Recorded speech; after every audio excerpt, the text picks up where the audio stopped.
Hey everyone, Rhonda Robson with Rhonda's Tri-RRR-tistry. Thank you so much for joining me on my art channel today. We are taking a mess to success using the swipe technique. I was in the middle of this and I was very frustrated, and I ended up making this gorgeous, gorgeous ocean scene. Right here, I'm trying to decide what I'm going to do. I am mumbling to myself, and so that's why I'm doing a voiceover. But what I've decided to do is just really swipe this just to get it level. That's what I had intended to do because there's a lot of marks through there.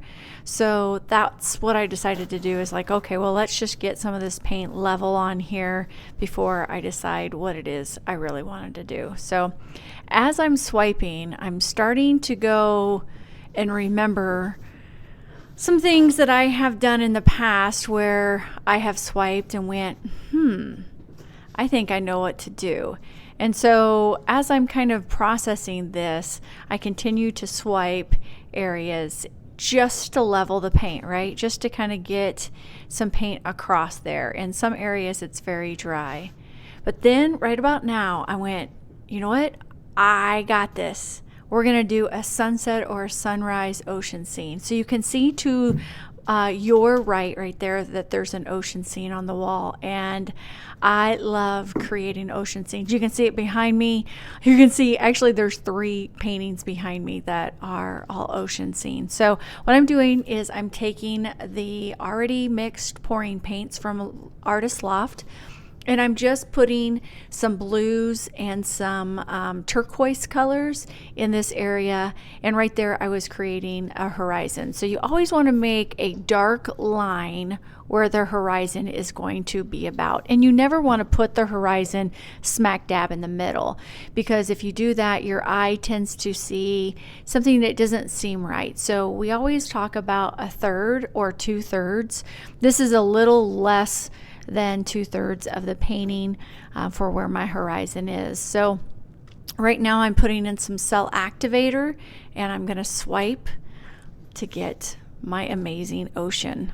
So take the palette knife and I just glide it across those puddles that I have made with the ready mixed pouring paints. And I stumble over my words because I absolutely love these type of paintings. So I'm going to just let you watch me as I take my palette knife, swipe it, and then I also need to get the sides as well.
So each layer of blue that I put on here, I'm going to put another layer, as you're seeing me do that right now. And the reason why I do different layers is to create the depth and to make sure that the ocean has all of those colors that, you know, the light hits, and as the waves are hitting, you can see deeper areas or you can see shallower areas. So that's what I'm doing with that second. Oops, I kind of got my palette knife in there. I kind of dug down, so now I got to fix that. But that's the great thing about paint. You can fix anything.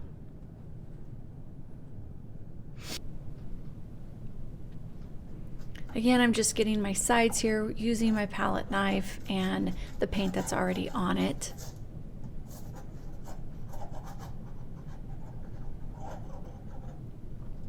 And then I even take a little bit of the paint that's dripped and use that as well. Okay, so now what I'm going to do is I am thinking like, okay, well now I need to add some more paint along the sides, and I decided to use my fingers instead of the palette knife. It just kept sticking on there. So that's what I decided to do here. And I'll fix the sides later. They're not perfect right now, but I just didn't want a bunch of drips drying right there. So now I'm gathering my tool and my cell activator right here, and I'm putting the cell activator directly on the blue, and then I use my little palette knife to create waves. And I do this quite a bit, and it makes that frothy look on the top of a wave. And so I really like that look, so I use that quite a bit. You can kind of see me doing different types of techniques. I'll tell you the best technique to use is just to make a straight line, not horizontal, but vertical, like that right there. And then I take my palette knife and I swipe over top it. That's usually the best way to get that frothy look. If you do a straight line horizontal, it just doesn't work near as well.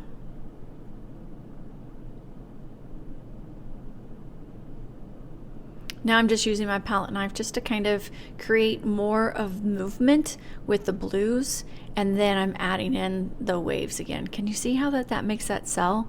I love how that looks. And each time, because I layered my colors, each time I move my palette knife, it actually brings in more of the different colors of blue as well. Now I'm kind of making like some breaking waves, kind of coming close to the shore, if you will, and that's all I'm doing right there. Just adding more movement with it. Just play with your paint, just make it however you want to make it.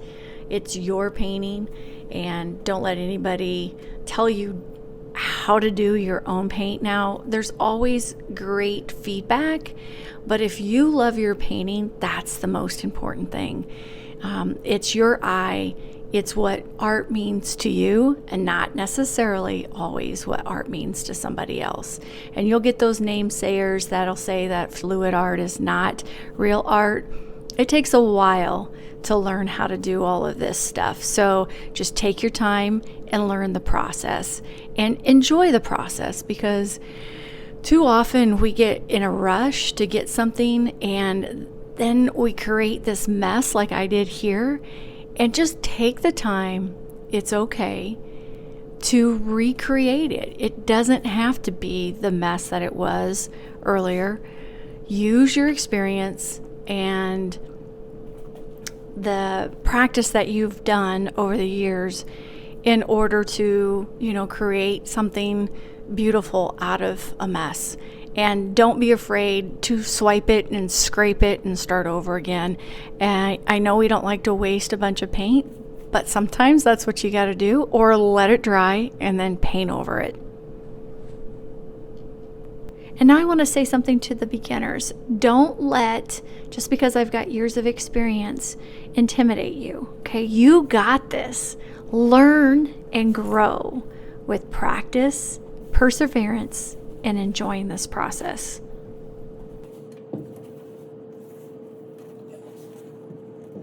Now I'm going to turn this around and swipe the sky.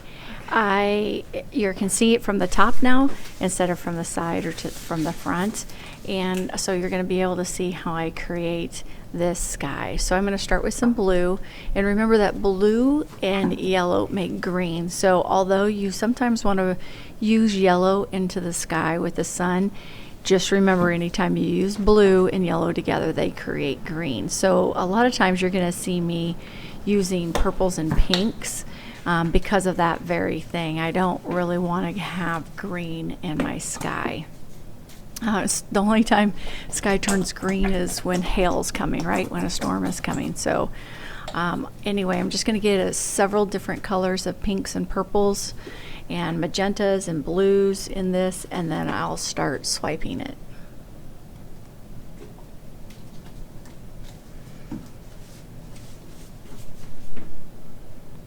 again, just use your palette knife and just kind of go across, allowing the colors just to glide, and be careful not getting too far down into that horizon line. Keep that dark horizon line, and use you know, whatever technique you need here. I'm putting a little bit of pink there next to the horizon too as well.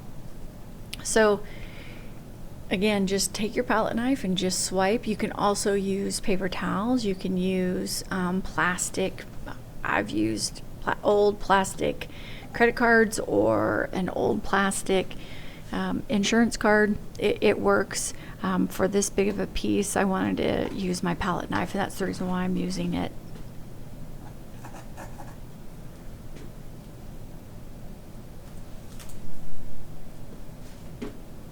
And you see me every once in a while scrape something and then take it and actually take my palette knife and, ooh, that looks like a really pretty pink right there, and then scrape it on the side to get some of the color off.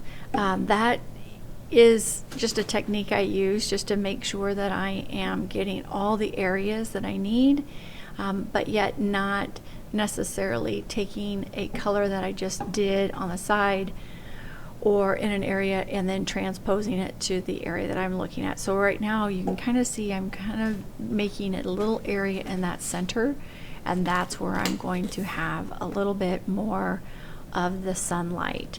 And so I'm putting quite a bit of pink in that area because I really liked pulling that pink up, and then I'm going to swipe it side to side here. And I'm really surprised at how much this pink creates cells. It must just be the consistency that it had versus the consistency of the blues, but it really turned out really nice.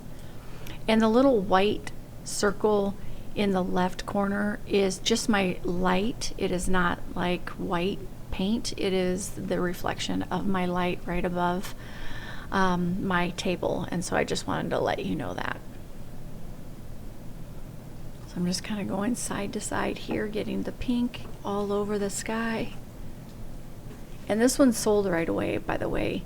I created this, had a friend of mine come over, and she was moving and she wanted several different pieces of art for her new home, and this was one that her daughter had picked out for her room. So I was really happy that it sold right away, although it was really cool. I would have put it up in my home. I'm just kind of touching up the sides again, like I've done down, like I did on the ocean area. And now I'm taking my fingers again and going across the sides and underneath too, allowing the drips to come on my fingers so that they don't dry as a drip.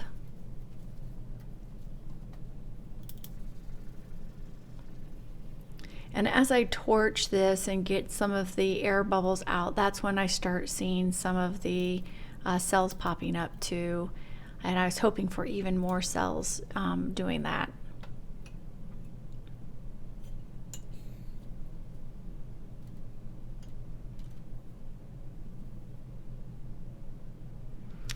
And now I'm just taking my brush. Remember, I was using my fingers earlier, and now I'm just going to take my brush and touch up the sides.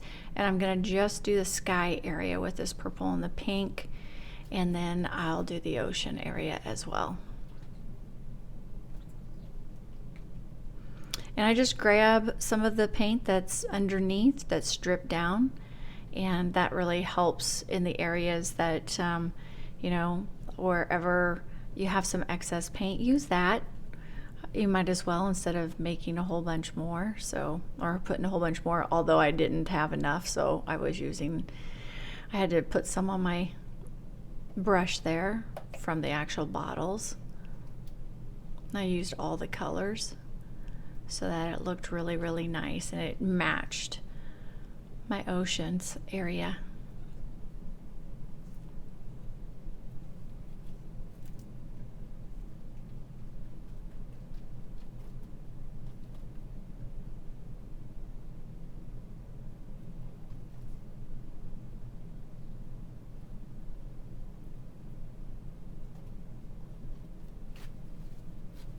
And you can kind of see, because I sped this up a little bit, that those cells are starting to pop in there. And here I'm just making sure that horizon and a little bit of the waves coming in from the sides, making sure that where my brush kind of grazed the top, that it doesn't show that. And then here I'm just trying to get a little bit more of the pink shiny, a little of the pink coming through, shining through. And I didn't like that, so I'm going to swipe it straight across. I was trying to make some kind of cloud-like effect there, but it just didn't work. And so there I transposed a little bit more pink in that area, and I just want it to be kind of a little lighter pink, so I'm just using my palette knife to go across that area as well.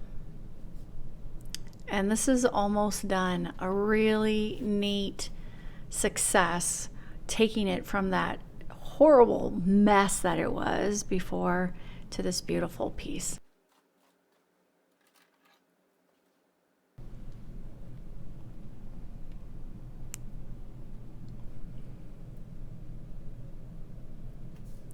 And I'm creating right here that horizon, that just that really light thin line, just to make sure that you have that horizon.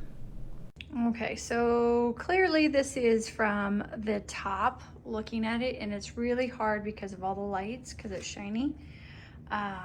So I'm gonna do my best to try to show you some really cool cells that kind of popped up when I was swiping. So that's good. And then there's the ocean. So this should be fun to see how this kind of comes out. Yeah, it was a mess, and I went to my old faithful, which is ocean scenes, and I love swipe ocean scenes. So anyway, we'll see what that looks like later. Bye. So that was the mess from the beginning. Look at my face. I just had to put this in there. I was so frustrated.